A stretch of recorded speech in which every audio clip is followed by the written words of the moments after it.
नमस्कार, वंदे मातरम। दोस्तों, स्वागत है आप सबका सैनिक पाठशाला में। आज के वीडियो के 4 महत्वपूर्ण जानकारियों को लेकर आया हूं, जैसे आप बोर्ड पर देख पा रहे हैं। दोस्तों, वित्त वर्ष 2025-26 का पहला एरियर पेंशनर के खाते में आना शुरू हो चुका है।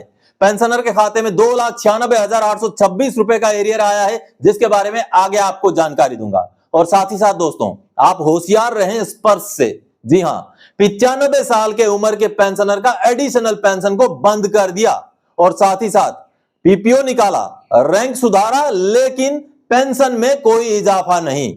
ऐसे क्या फायदा नया पीपीओ निकालने का? इन मुद्दों को चर्चा करना बहुत ज्यादा जरूरी है। नहीं तो अगर इस तरीके से स्पर्श काम करता रहेगा तो पेंशनर का स्पर्श के ऊपर से भरोसा उठ जाएगा। इन मुद्दों को हमें उठाते रहना पड़ेगा। बेहद महत्वपूर्ण और गंभीर मुद्दा है।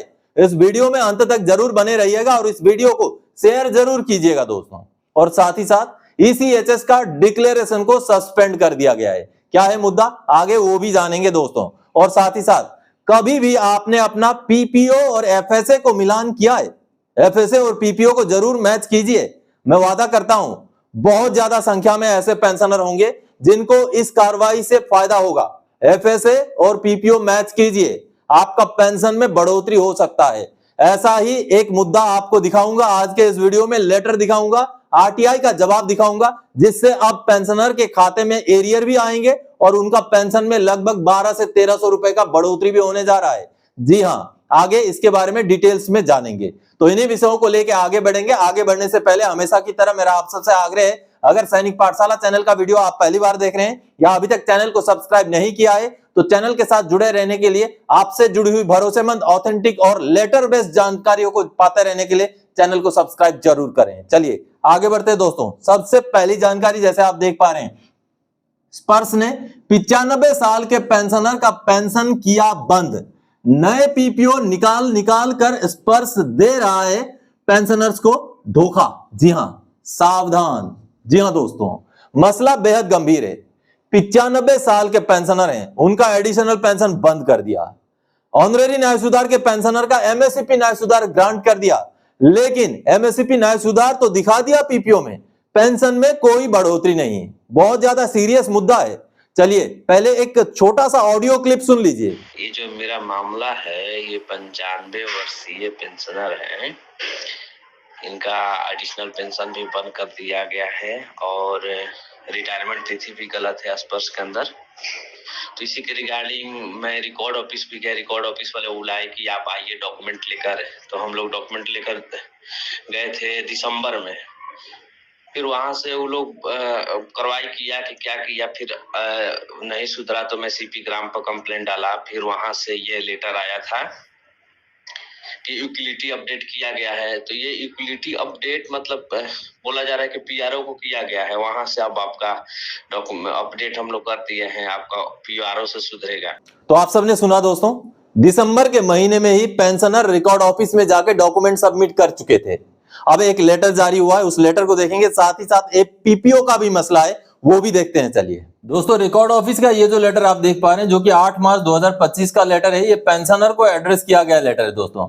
और ये लेटर कहीं ना कहीं स्पर्श के कर्म दक्षता के ऊपर बड़े सवालिया निशान खड़े करता है। ये देखिए, non receipt of additional pension. अभी अभी आपने सुना पेंशनर ने जो कहा कि दिसंबर के महीने में वो रिकॉर्ड ऑफिस चले गए थे उनके इस इशू को लेकर के कि एडिशनल पेंशन को बंद कर दिया गया। 95 साल की उम्र के पेंशनर के एडिशनल पेंशन को बंद कर दिया गया, और बंद तब किया गया जब उनका माइग्रेशन स्पर्श में हुआ।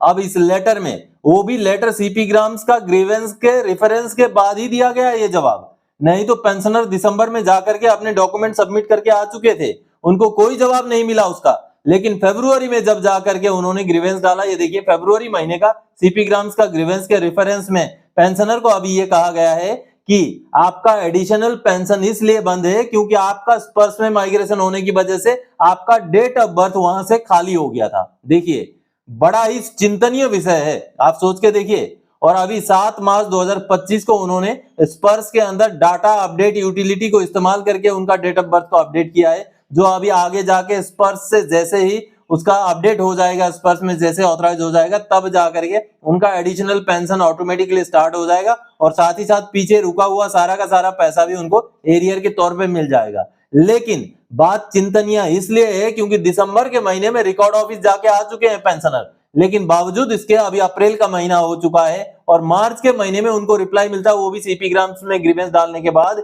कि आपका डेट ऑफ बर्थ गलत था, स्पर्श के अंदर अपडेटेड नहीं था, जिसको अभी हमने अपडेट कर दिया है। वो जैसे ही अब स्पर्श में चढ़ जाएगा, वहां ऑथराइज हो जाएगा, तब जाकर के आपका एडिशनल पेंशन शुरू हो जाएगा।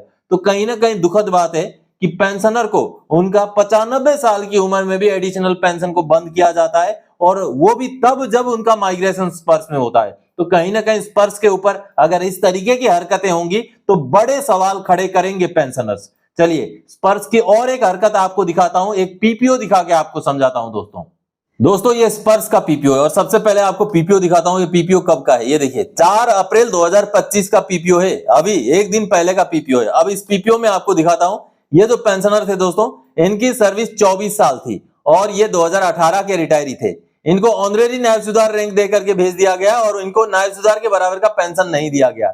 तो जब इन्होंने बार बार ग्रीवेंस डाला, बार बार केस प्रोसेस किया, तब जाकर के अभी इस पीपीओ में देखिए, इस कोरिजेंडम पीपीओ में उनका जो एमएससीपी नायब सुधार के हिसाब से ये पीपीओ निकाला गया है। यहां पर देखिए पहले नो एमएससीपी था, अभी उनका नायब सुधार ग्रेड का एमएससीपी कर दिया गया।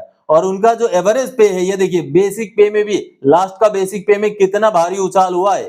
पहले 45,600 से बढ़ाकर 47,500 किया गया है। तो इस तरीके से उनका भारी जो है बढ़ोतरी के साथ ये पीपीओ निकाला गया है। लेकिन देखिए यहाँ पर और भी चीजें हैं, जैसे उनका कम्यूटेशन पहले 12,88,200 था, अब इस पीपीओ के हिसाब से 16,74,088 हो गया है। भारी इजाफा है कम्यूटेशन का अमाउंट में। आगे देखिए ग्रेचुइटी का अमाउंट में भी इजाफा है, 7,27,233 से बढ़ करके 7,50,738 रुपए। यहां तक तो ठीक है, लेकिन अब मैं आपको दिखाता हूं कि खेल कहां पर हुआ है। जी हां, आप देखिए अब यहां पर इनको एमएससीपी नायब सुधार ग्रांट हो गया इस पीपीओ के हिसाब से, तो एमएससीपी नायब सुधार को रेगुलर नायब सुधार का पेंशन लागू है और मिल रहा है। लेकिन यहां पर देखिए उनका जुलाई 2019 से, ये देखिए जुलाई 2019 से उनका पेंशन कितना फिक्स किया गया है, 23,750, जो कि ऑनरेरी नायब सुधार 2006 से पहले के पेंशनर का पेंशन है। जबकि 1 जुलाई 2019 से ओआरओपी 2 का रेट में इन पेंशनर को 24,825 रुपए बेसिक पेंशन मिलना चाहिए। और आगे देखिए, अब देखिए जुलाई 2024 यानी कि ओआरओपी 3 के रेट में इनका पेंशन 25,738 कर दिया गया।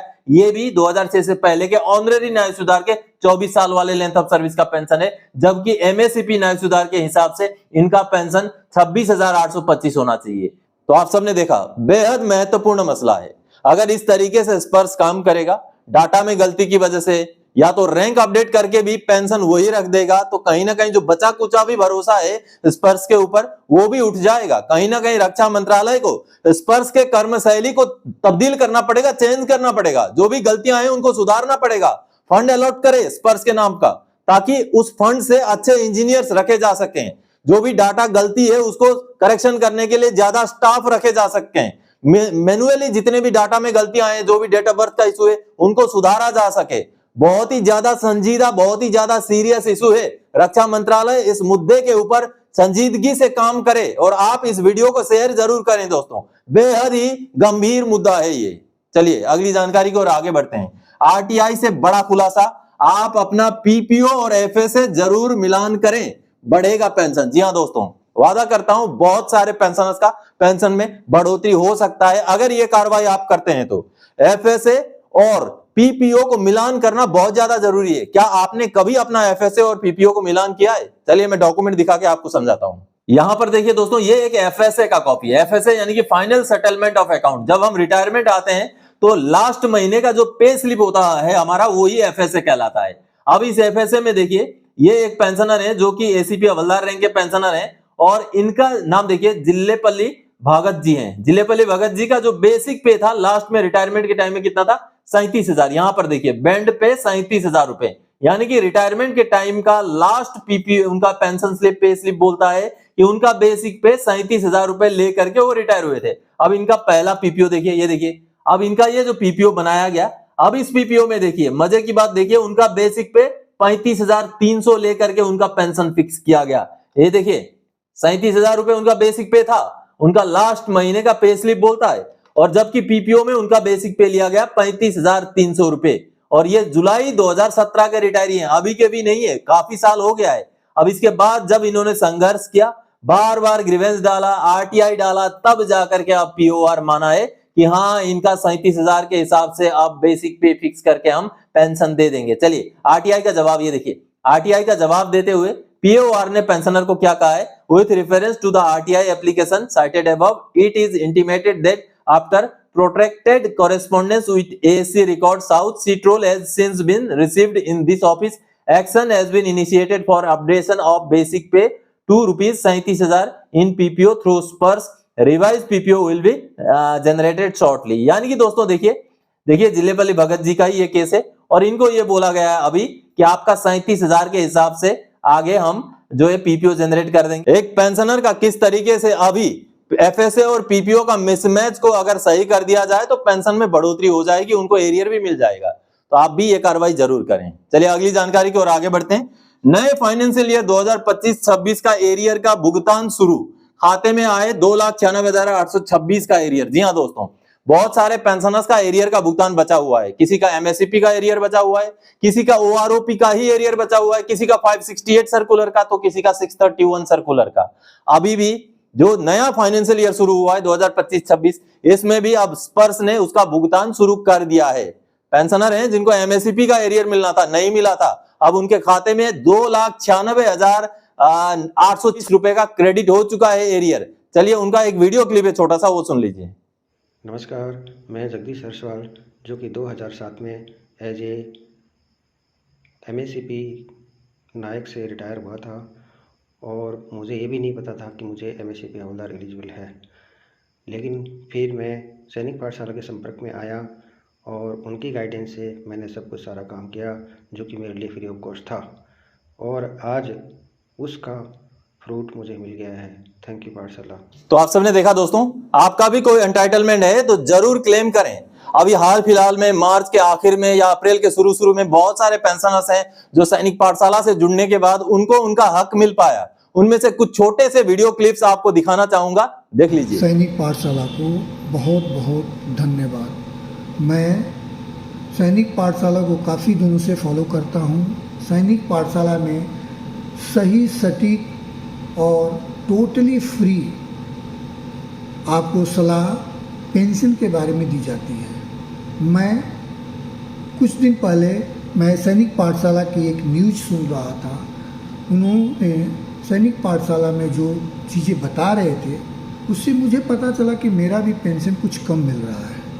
फिर मैंने सैनिक पाठशाला को ज्वाइन किया। मैं धीरेन्द्र शुक्ला, मेरे पिताजी आर्मी में 2007 से रिटायर्ड हुए थे और 2010 में उनकी मृत्यु हो गई थी और उनका एरियर 2014 से 2017 तक नहीं मिला था। मैं सैनिक पाठशाला के संपर्क में आया और सर जी ने फ्री ऑफ कास्ट मुझे एडवाइस दी और जो भी एक्शन था उसके लिए उन्होंने मार्गदर्शन किया और फाइनली मार्च 2025 में मेरा 2014 से 17 तक का एरियर मुझे मिला। मेरी माता जी आर्मी से पेंशन लेती है जो 11,018 रुपये थी बेसिक पेंशन। सैनिक पाठशाला से संपर्क किया तो पता चला कि उन्हें वो पेंशन गलत मिल रही थी। उनके संपर्क में आने के बाद और सीपी ग्राम्स पे ग्रीवेंस डालने के बाद मेरी माँ की पेंशन 12,278 रुपया हुई और 22,778 रुपये का तो पेंशन से जुड़ी हुई आपकी भी कोई समस्या हो तो आप मुझसे व्हाट्सएप पे शेयर कर सकते हैं। और आपके पास अगर मेरा व्हाट्सएप नंबर नहीं है तो चैनल को ज्वाइन कीजिए, नीचे जो काला बटन है उस बटन को दबाइए, चैनल को ज्वाइन कीजिए, आपके पास मेरा व्हाट्सएप नंबर मिल जाएगा और आप मुझसे संपर्क कर सकते हैं। पेंशन से जुड़ा हुआ कोई भी समस्या हो आपका, आप मेरे साथ डिस्कस कीजिए। चलिए आगे बढ़ते हैं अगली जानकारी की ओर। अपने गलत आदेश को वापस लिया ईसीएचएस ने, अब सेल्फ डिक्लेरेशन की कोई जरूरत नहीं है। जी हाँ दोस्तों, एक आदेश दोबारा से जारी किया गया ईसीएचएस की तरफ से, उसको देख के समझते हैं। दोस्तों सेंट्रल ऑर्गेनाइजेशन ईसीएचएस का ये लेटर है, 4 अप्रैल 2025 का लेटर है और इस लेटर में 2 लेटर का रेफरेंस दिया गया है। ये पहला लेटर 21 मार्च 2025 का, जिस लेटर में सेल्फ डिक्लेरेशन भेजने के लिए बताया गया है, अपलोड करने के लिए बताया गया था। अब दूसरा है 2 अप्रैल 2025 का, जिसमें सेल्फ डिक्लेरेशन सबमिट करने के लिए बताया गया था। अपलोड करने की जरूरत नहीं है, लेकिन ओआईसी पॉलीक्लिनिक को आपने सबमिट करना है, ऐसा बताया गया था। लेकिन ये जो 4 अप्रैल का लेटर है, इस 4 अप्रैल के लेटर में सेंट्रल ऑर्गेनाइजेशन ईसीएचएस ने यह कहा है कि जो भी प्रैक्टिस शुरू किया गया था सेल्फ डिक्लेरेशन सबमिट करने का, अब उसको सस्पेंड कर दिया गया है। कहने का मतलब है अब आपको सेल्फ डिक्लेरेशन सबमिट करना मैंडेटरी नहीं है। हालांकि साथ ही साथ ओआईसी पॉलीक्लिनिक्स को यह बोला गया है कि 5 अप्रैल तक जितने डिक्लेरेशन सबमिट हो चुके हैं उनको रख लिए जाए, या आगे भी कोई पेंशनर अगर डिक्लेरेशन सबमिट करते हैं तो उसको भी रख लिया जाए। लेकिन पेंशनर्स के लिए, ईसीएचएस के लाभार्थियों के लिए ये गाइडलाइन है कि अब सेल्फ डिक्लेरेशन सबमिट करना मैंडेटरी नहीं है। तो दोस्तों, आज के इस वीडियो में इन्हीं जानकारियों के साथ आया था। आगे और कोई जानकारी आपसे सरोकार रखने वाला विषय लेके मैं फिर से हाजिर हो जाऊंगा। तब तक के लिए जय हिंद दोस्तों।